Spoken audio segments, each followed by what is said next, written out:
지난 1년 동안 하나님께서 우리에게 은혜 주셔서 건강하게 오늘 또 새로운 연회에 참여하게 되었습니다. 하나님께서 각 지방마다 귀하고 복된 은혜로 채워주셔서 우리가 건강하게 오늘 연회를 하게 되었습니다. 예수 믿는다는 것은 무엇일까요? 우리가 예수 믿는다는 것을 정의하기가 참 쉽지 않습니다.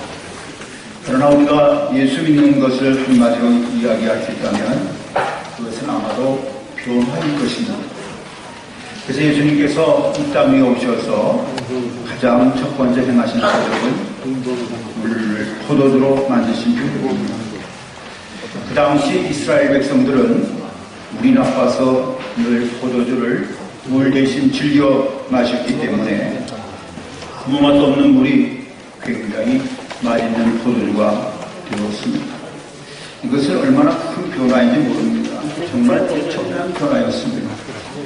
에베소서 2장에 보면 우리가 예수 믿는 것을 한마디로 이야기해 주고 있습니다. 어느 정도의 변화가 우리에게 일어났는가? 죽었던 너희를 살리셨도다. 예수 믿는다는 것은 바로 우리에게 이러한 변화가 일어나는 것이라고 성경은 가르쳐줍니다. 그러나 오늘날 우리의 문제는 무엇입니까? 과연 오늘 산 우리 그리스도인들에게 이러한 변화의 징후가 있는가 하는 것입니다.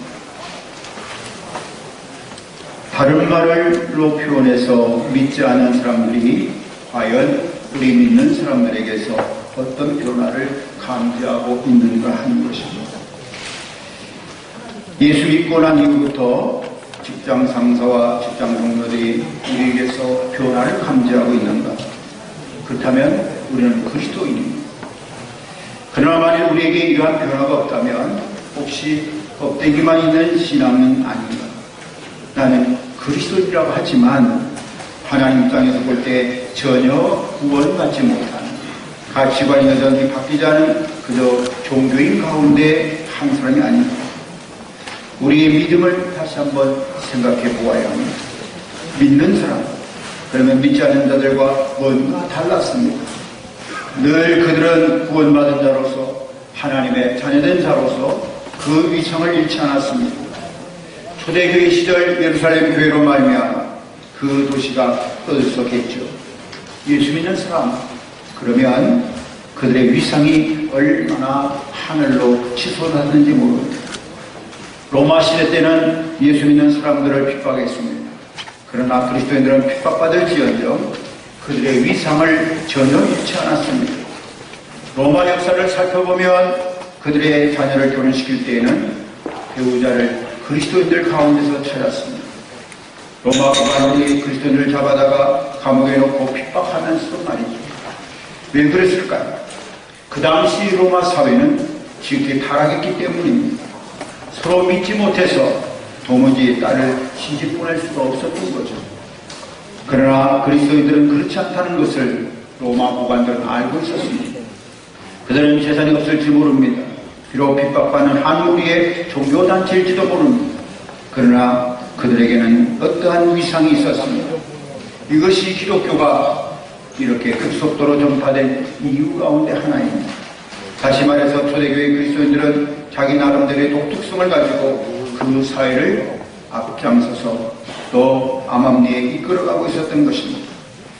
그렇다면 오늘날 우리의 모습은 어떻습니까?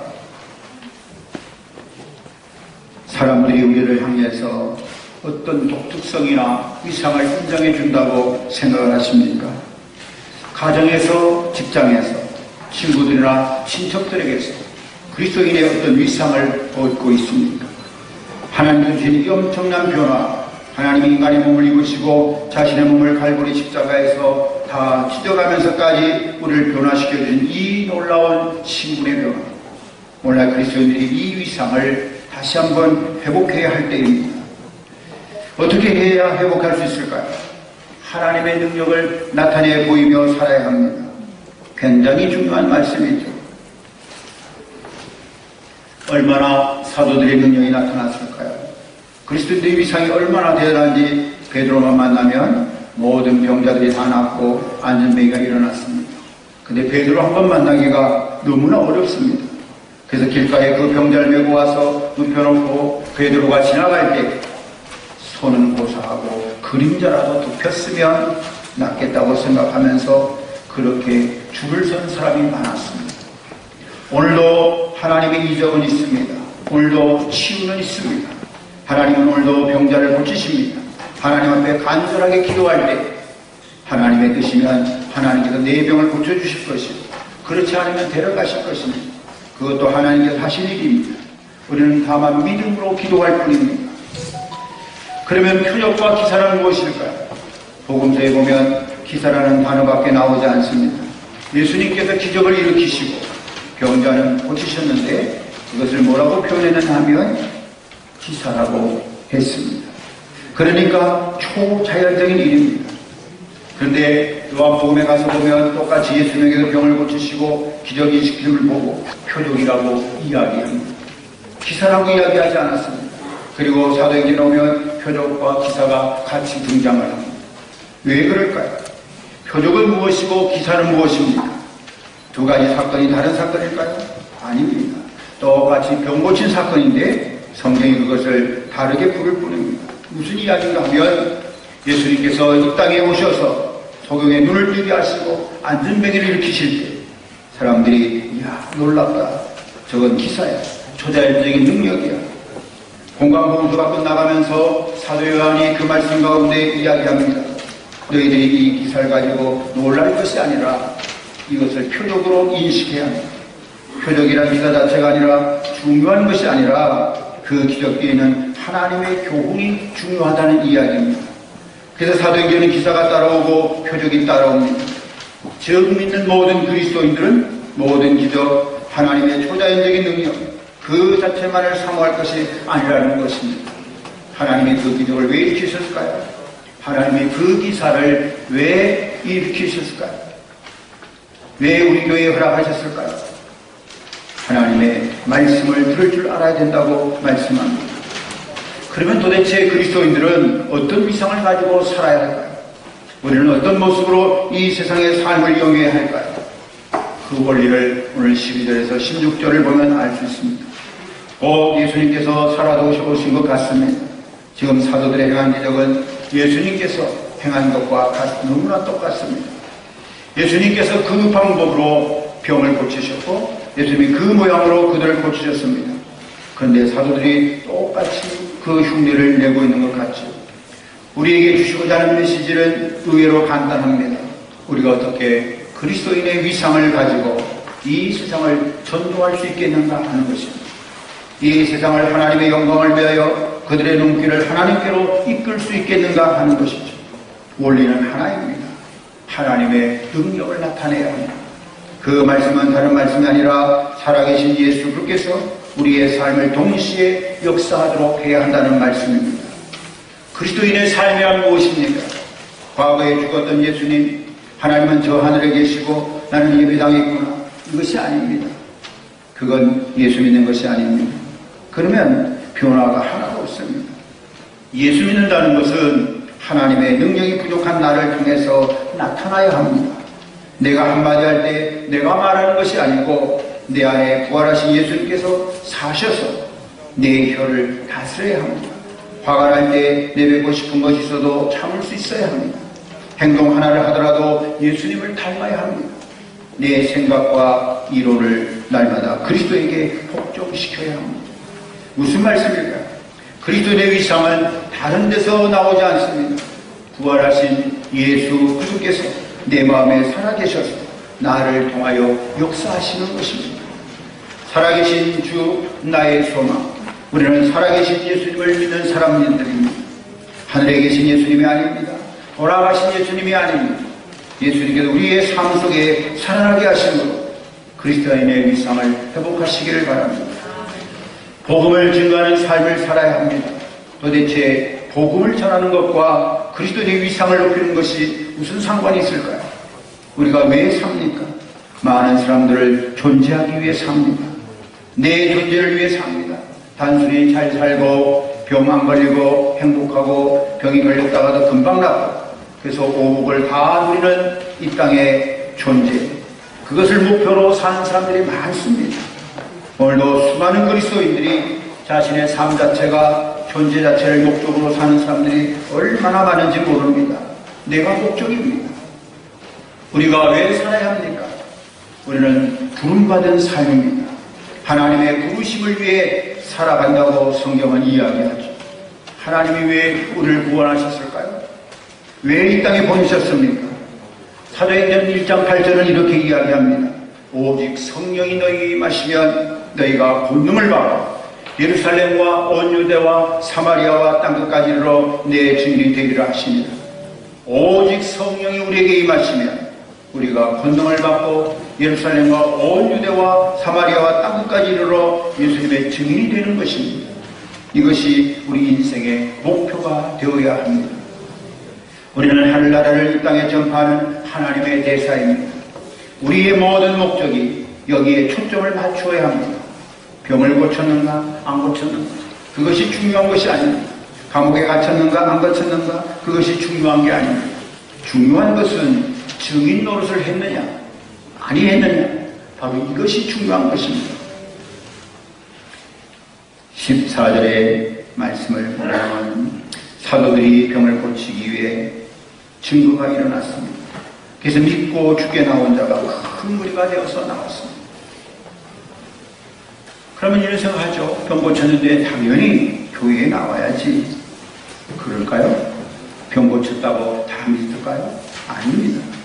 예루살렘에는 여전히 믿지 않는 사람들이 더 많았습니다. 예수님께서 그렇게 수많은 병자를 고쳤는데도 그것을 보고도 믿지 않는 사람이 많았습니다. 문제는 그것이 아닌 거죠. 그들이 병 고칠 때에 믿는 무리가 주 앞으로 수없이 돌아왔습니다. 근데 그 병 고치는 사람들이 다 감옥에 잡혀갔습니다. 그런데 놀라운 것은 그들이 그런 능력을 받을 때 감옥에 있을 때도 전도가 계속되었다는 사실입니다. 사도 바울은 빌립보 감옥에서도 전도했습니다. 능력 받을 때에도 그들은 전도하기를 쉬지 않았습니다. 이 말씀을 잘 들으셔야 됩니다. 우리가 왜 예수 믿습니까? 병 고침 받기 위해서 믿는 것이 아니라는 것이죠. 이 땅의 환경을 바꾸기 위해서 예수 믿는 것이 아니라는 것입니다. 오직 하나님의 우리를 구원하실수록 이 땅에 남겨놓으신 단 하나의 목적은 하나님의 나라를 이 땅 위에 증거하기 위함입니다. 우리가 어떻게 그리스도인의 위상을 회복해야 할까요? 복음을 전파해야 합니다. 무엇이 세상을 바꿉니까? 내가 바꿀까요? 내 착한 행실이 바꿉니까? 아닙니다. 복음만이 바꿀 수 있습니다. 복음만이. 무엇이 깨어져가는 가정을 하나로 묶을 수 있을까요? 복음만이 할 수 있습니다.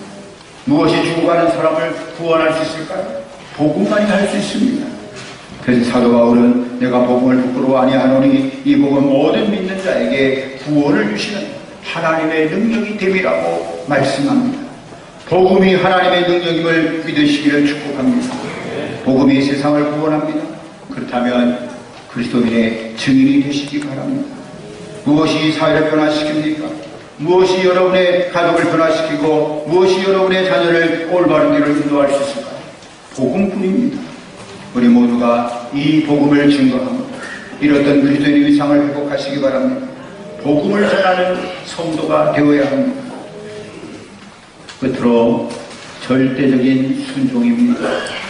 오늘날 한국 사회에 왜 그리스도인들의 위상이 땅에 떨어졌습니까? 순종이 없기 때문입니다. 사무엘이 사울왕을 찾아가서 이렇게 지적을 합니다. 순종이 제사보다 나았고 듣는 것이 순양의 기름보다 나으니 무슨 말씀일까요? 순종 없이 예배드릴 수 있다는 것입니다. 하나님의 말씀을 순종하옵시도 헌금할 수 있다는 것입니다. 이 일이 오늘날 한국교회에 벌어지고 있습니다. 예배 시간에는 꼬박꼬박 참석합니다. 그러나 가정에 들어가서 사회에 나가서는 하나님의 말씀을 순종하지 않습니다.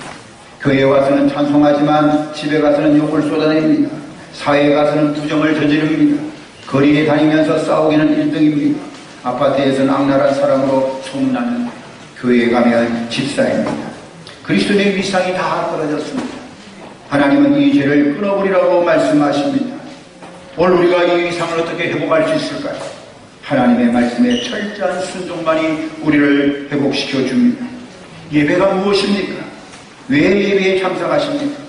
정말 하나님 앞에 순종하기 위해서 참석하셨다면 우리가 이 모든 일에 순종해야 할 줄로 믿습니다. 우리의 순종은 교회에서만 이루어지는 것이 아니라 우리의 가정에서도 이루어져야 합니다. 사회와 직장에서도 이루어져야 합니다. 만일 우리가 하나님 앞에 순종함이 없는 예배를 드리고 있다면 우리는 현대판 사울입니다. 사울의 말로를 아시죠? 그에게서 하나님의 성령이 떠나버리고 그는 비참한 죽음을 맞이하였습니다. 예수님, 우리는 세상과 달라야 합니다. 불신자 가정에서 여러분의 위상을 회복하시기 바랍니다. 어떤 환경에서든지 하나님의 능력을 나타내고 구체적인 복음을 전하시기 바랍니다. 그리고 하나님 앞에 절대적인 순종의 삶으로 직장에서 사회에서 이런 위상을 회복하시기를 축복합니다. 우리가 이 위상을 회복할 때에만 이 땅이 복음으로 충만해질 것입니다. 주위의 사람들이 뭔가 나하고 다르다, 저분은 나하고 뭔가 다르다, 이렇게 인정받아야 됩니다. 나도 언젠가는 그렇게 살고 싶다고, 이렇게 변화되고 싶다고 여러분의 삶을 통해서 복음을 이룰 수 있어야 합니다. 하나님의 능력을 회복하는 우리 모두가 되어서 우리의 우둔한 입술을 열어 전파자로 살아가 증인으로 살아가 예수 믿는대로 복음을 전하는 우리 아름다운 중부연회, 승리하는 중부연회, 거룩한 중부연회가 되어지길 우리 주님의 이름으로 간절히 축원합니다. 기도하겠습니다. 하나님의 은혜를 생각할 때마다 참으로 감사합니다. 오늘 79회 중보연을 통해서 하나님 아버지 기뻐하시는 일들이 일어나도록 은혜와 복을 더딥혀 주시옵소서. 예수님 이름으로 기도하옵나이다. 아멘. 헌금위원 나오십니다.